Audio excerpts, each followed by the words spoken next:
आज के टाइम पे देखा जाए तो लोग आपस में ही लड़ झगड़ के कट मर जा रहे हैं और एक दूसरे के प्रति गुस्सा, घमंड, गुरूर, एक दूसरे के प्रति नफरत, ये सारी भावनाएं हमेशा लोगों के साथ बनी रहती हैं। तो इन सब भावनाओं को कैसे हम ख़त्म करें, इन सब समस्याओं से कैसे हम दूर रखें, तो ये सारी चीज़ें हम आज इस सेशन में सीखने वाले हैं और समझने वाले हैं।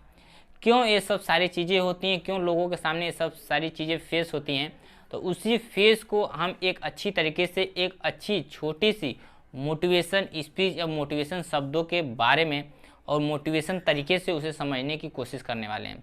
यानी कि जो भी हम लाइफ में करते हैं उसी से रिलेटेड ये सारी चीज़ें आती रहती हैं। एक दूसरे के प्रति ईर्ष्या, द्वेष, घमंड हमारे अंदर शामिल हो जाती है और उसी चीज़ को हम दूसरों के सामने फेस करते हैं। तो स्वागत है आप सभी का गौतम सर मोटिवेशन चैनल में। जी हाँ दोस्तों, आप सभी जैसे कि आप अपने लाइफ से बहुत बड़ी समस्या से जूझते रहते हैं और एक दूसरे से वाद विवाद होने के कारण आपके सामने बहुत बड़ी कठिनाइयाँ आ जाती हैं। आप उसे अच्छी तरीके से समझ सकते हैं। जैसे कि आपका घर में ही किसी के साथ में या अपने भाई बहन या माता पिता के साथ में ही अलग अलग प्रकार के वाद विवाद हो जाते हैं। वहाँ पे एक दूसरे के साथ में मरने तक का जो उनके साथ में सामने आ जाता है, तो उसी चीज़ को हम नहीं समझ पाते हैं।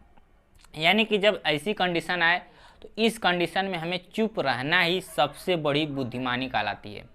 यानी कि कहा जाता है कि अगर इंसान दोनों पक्ष से गुस्सा या दोनों तरफ से आकर्षित या दोनों तरफ से बहुत ही ज़्यादा गुरूर और क्रोध में हो तो एक इंसान को वहाँ पे चुप रहना उसकी सबसे बड़ी काबिलियत होती है।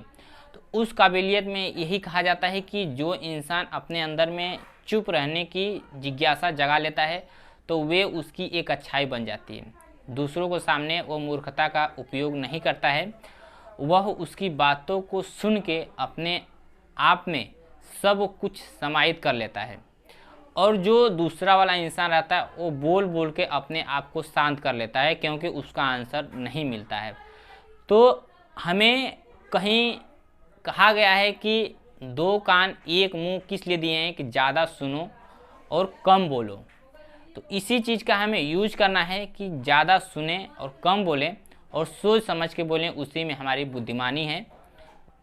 न कि हम दूसरों के आवेश में आकर दूसरों का जो जिस तरीके से बिहेव करते हैं, जिस तरीके से लोग कोशिश करते हैं, उनकी बातों को हम सुन के और अपने अंदर भी क्रोध की भावना जगा लें तो लोग हमसे भी लोग नफरत करने लगें और हमारी जो अच्छाइयाँ होती हैं वो ख़त्म हो जाती हैं और आपस में मार टकरार ये सब सारी चीज़ें लोगों के साथ उत्पन्न होने लगती हैं।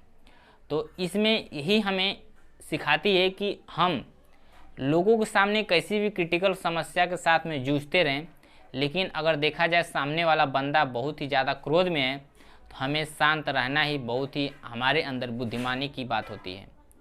तो इसी बुद्धिमानी को लेके हम आगे समाज में, घर में, परिवार में अपने सुख शांति ला सकते हैं और एक अच्छी जीवन जी सकते हैं।